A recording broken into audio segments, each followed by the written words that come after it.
ठाकरे यांनी मला पंढरपूर मंगळवेढा मतदारसंघातून उमेदवारी जाहीर केली, त्याबद्दल मी माननीय राजसाहेबांचे या ठिकाणी मनापासून आभार मानतो। माननीय राजसाहेबांनी मला या ठिकाणी निष्ठेचं फळ दिलं आहे आणि निश्चितपणे येणाऱ्या काळामध्ये पंढरपूर मंगळवेढा विधानसभा मतदारसंघातील जनता माझ्या पाठीशी खंबीरपणे उभी राहून मला आशीर्वाद देईल आणि मी जे आत्तापर्यंत जनतेसाठी काम केलं, जनतेची सेवा केली, निश्चितपणे त्यासाठी पंढरपूर मंगळवेढा मतदारसंघातील जनता मला आशीर्वाद देईल याची मला खात्री आहे।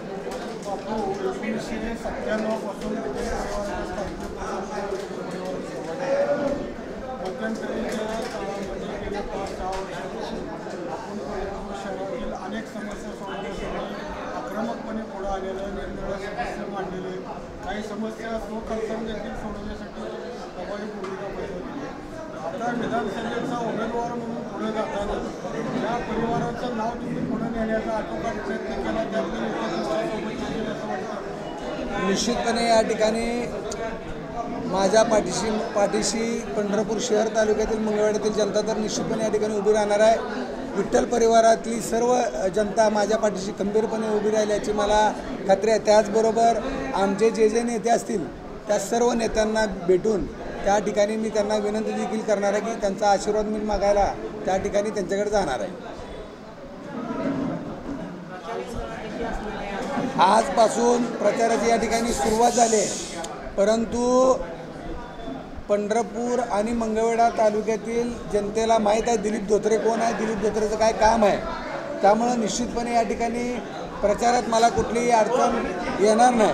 परंतु त्या ठिकाणी प्रत्येकाच्या दारात जाऊन माझी मायमाऊली, माझी भगिनी असेल, माझी वडीलधारी मंडळी असतील, तरुण मित्र असतील, बांधव असतील, त्या ठिकाणी सगळ्यांना मी मतदानरूपी आशीर्वाद मागण्यासाठी मी प्रत्येक ठिकाणी त्या ठिकाणी घरोघरी जाणार आहे।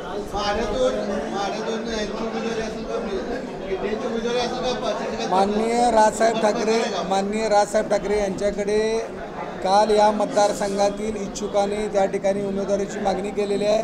आमचे जिल्हाध्यक्ष प्रशांत गिड्डे असतील, शशिकांत पाटील असेल, त्या ठिकाणी त्यांनी या उमेदवारीची मागणी केलेली आहे। निश्चितपणे माननीय राजसाहेब ठाकरे येत्या काळामध्ये यांची उमेदवारी जाहीर करतील। लोकसभेचा विषय वेगळा होता।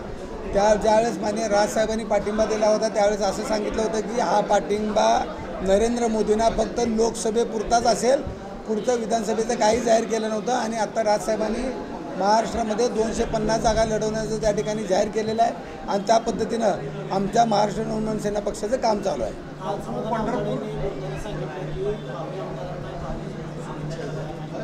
मी कधीच भावी म्हटलं नाही, माझ्या बोर्डावर कुठं तुम्हाला भावी दिसलं का? मी आमदार होणार आहे, भावी बिवी नाही, मी भावी म्हणलेलं नाही। माझा एक बोर्ड, माझी एक पोस्ट किंवा माझं काही दाखवा, किंवा आत्ता माझे जेवढे आत्तापर्यंतचे डिजिटल बोर्ड लागले पंढरपुरात, मग वेगळ्या महापुरुषांच्या जयंती असतील, वेगळे कार्यक्रम असतील, गणेशोत्सव असेल किंवा माझा वाढदिवस असेल, एका तर बोर्डावर भावी आमदार असं तुम्हाला दिसलं का? भावी आमदार हा माझा विषय नाही, मी निश्चितपणे या ठिकाणी आमदार होणार आहे याची मला खात्री आहे।